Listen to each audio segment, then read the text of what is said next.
Have you ever wondered about your dropper post? The mysteries that lie deep, buried within? Is it too high? Is it too low? Today, we're going to find out how to properly size that bitch for you. Let's get on topic.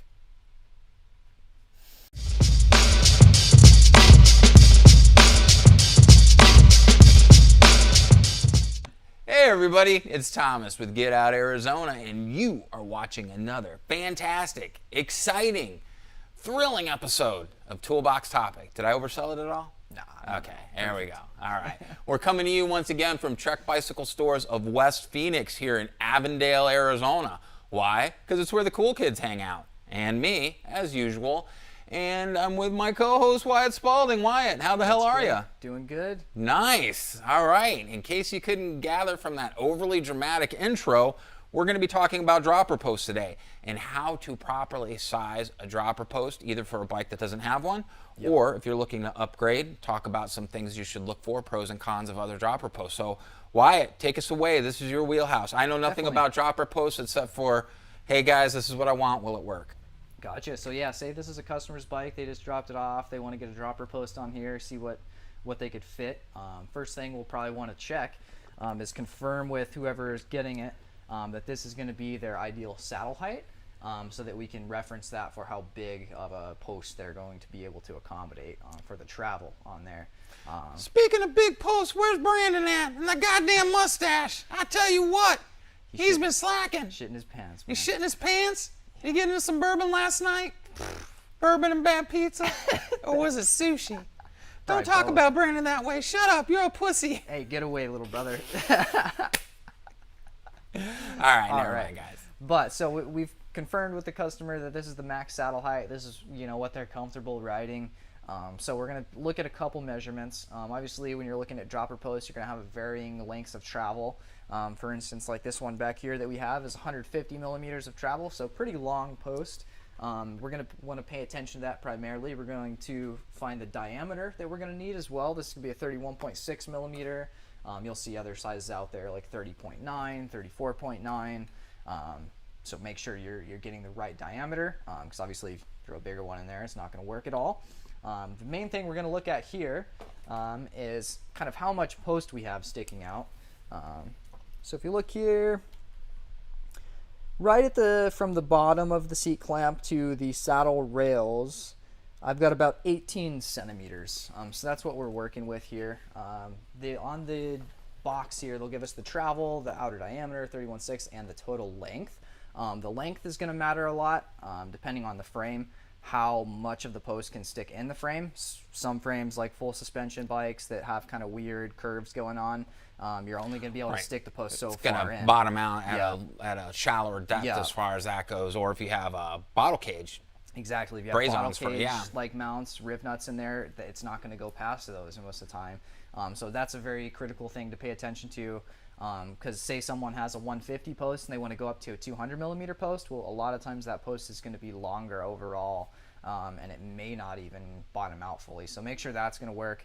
The main thing we're going to look at here, since the customer doesn't have a super high saddle height, we're probably not going to be able to fit a very long travel post on this bike. Most likely just 100 millimeter, maybe 125 millimeter post. Most likely just 100 millimeter though. And the way we're going to confirm that is we see here on the post, this frame, the dropper should bottom out fully. There's no water bottle mounts there. There's no crazy curves or anything. We should be just fine with it sitting all the way down in there. So quick question. For people who are vertically impaired, Yeah. and by that I mean you're declared a midget in 43 states, is it possible that, they just can't get a dropper post? Like there's not going to be one that's properly sized for them, and they either have to maybe get a different bike that might be slightly a larger frame than what they'd be used to. I mean, there's got to be some limitation as far as body height. Yeah, like say this customer brought this bike in and they were a little bit shorter and this seat was 2 inches lower, they're pretty much screwed. Some companies make really short dropper posts, like 80 millimeter, and I think I've even seen some 60 mil ones, but at that point, it's not really anything. Yeah. Travel-wise. Seems like $150 down the drain. And exactly. And you're not going to be getting the full benefit of having a post that's at least, 125 to 150 millimeters of travel. So that's a good thing to think about for sure. Well, and here's my other question too. So I'm a chunker. Everybody knows that. I talk about the inner fat kid all the time. And I know there's other people out there that they're as robust or more robust than me. And by that, guys, yes, I'm saying sometimes we have a fat ass. What's the weight limit on these? And should customers who are maybe that are starting their journey, let's say, you know, and I think it's great for everybody. Don't get me wrong. It's a battle for me, but they're just starting their journey. Is there a weight limit? And they might just like, hey, you're going to have to wait, you know, for you to lose a little bit more weight for the dropper post, not only to work properly, but not to break. I mean, even the bikes have weight limits as far as that goes. I haven't been aware of any weight limits. Okay. So hopefully they work for those 300-pound dudes, you know? Okay. Hopefully. I haven't seen a weight limit, so. Okay, good. No, good to know. Yeah, I think it's okay. I think pretty much everyone will be able to use one. Because like I know on the Crank Brother pedals, some of their higher end ones, they like specifically say, no, dude, it's 220. And that's rider and pack included. Yeah. Wow. Yeah. So it's no joke. So that's why I was just curious as far as that goes. Yeah. And like I said earlier, there's different diameters. There are a lot of new posts now that are coming out on bikes. They're 34.9 millimeter, so it's just a thicker diameter, which means the whole post is thicker, which creates a stiffer, stronger post. So maybe for someone that's heavier, just out of, you know, the safety in their head, they might want to go with something like that. Okay. Just because it's going to be stiffer, more durable setup than especially like a post that's like a 30.9. This 31.6 probably be fine, but yeah, the skinnier you go, everything gets skinnier. Everything involved in the post. So right, definitely not stiff or rigid. It's not going to be as stiff or durable, but yeah, you should be okay with durability and all that. Are these seriously tell you to what gear you're in? Am I seeing that right? Yeah, shift indicators, dude. Gotta love them. I should get some of those. No, you don't want those. So basic, we just need to make sure for this customer that the pretty much shortest travel post we're going to have to offer them is going to work. I'll hold that for you. Okay, sweet. So we've got this. I see, you can't see it in the video, but the collar of the post down here is like 3 centimeters long. So let's pretend this is a 100 millimeter post. I say that, okay, that 100 mils of travel is going to start at this 3 millimeters, or this 3 centimeters right here. And if I hold that up, 100 mil travel will work just fine with this bike. They'll actually have a little bit of room to play. And it does look like they could actually go with 125 mil as well. But that would be the max. The next jump up here to 150 millimeters would be way too big. Way too much? Yeah, this post would not work at all. Their saddle is going to be a good few inches higher than it is now, and if that's how they're used to riding it, it's not going to work. But that's how you see if, you know, a 125 is going to work or a 150 is going to work for you.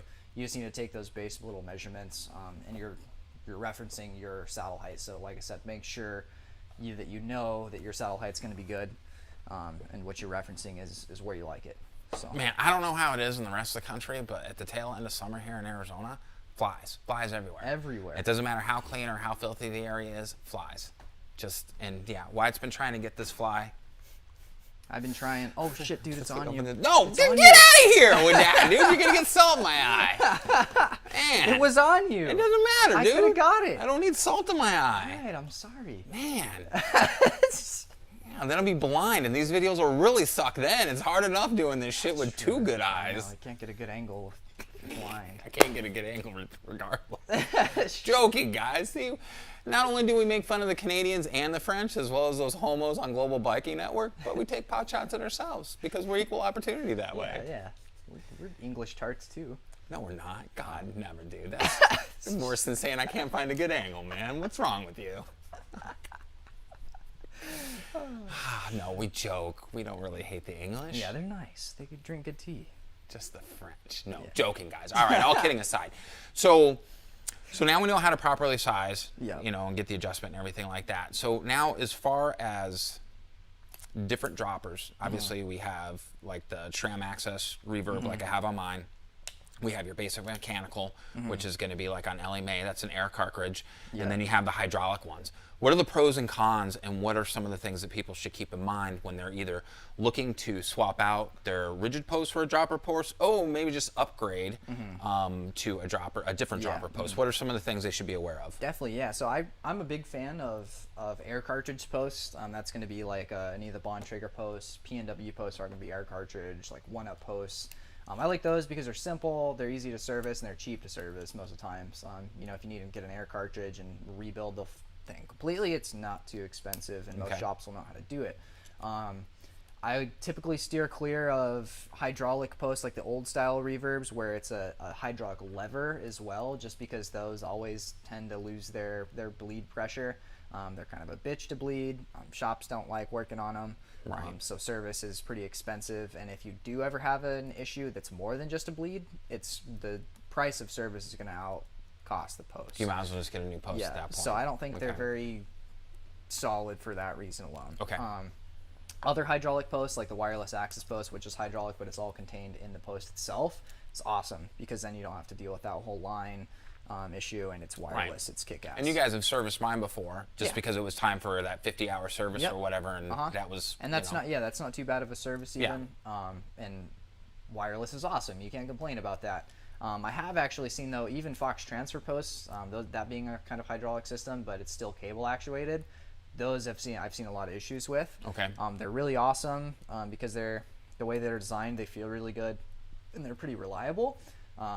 But kind of same deal with the old reverbs. They're pretty expensive to service. Most shops won't service the transfer posts because they're pretty hard and they're time consuming. And then you got to send it to Fox. It's like $155, $60, and then you wait. Their 6 times weeks. are not good ever. Yeah, they're always backed up. So you're without a post. I can only imagine what it is weeks now. on end. Yeah. So that's I just, like the air posts. Yeah, stuff to keep in mind, guys. Obviously, you've not only seen me wait for parts here, on stuff not just that I order, but stuff that I'm waiting just to get back on the road. So it's not something that you want to do because I know I'm miserable when I'm not able to ride my bike. So it's really a pain in the ass. Now, as far as positioning, and then we'll close out on this. Typically, I have my post set up to where the max height, I got max leg extension, and that's for when I'm going balls out in the flats or something like that. And then if I'm downhill, I drop that thing all the way down so I can get really behind that back tire to maximize my stability. And then when I'm climbing, I'm a little up from bottom, just so if I tilt or bang off a rock or skip or something, I can get both feet on the ground so I'm not actually tipping over before I get my foot on the ground. And then just like, I would say that regular terrain, you might have to quick adjust, slight downhill, uphill, whatever.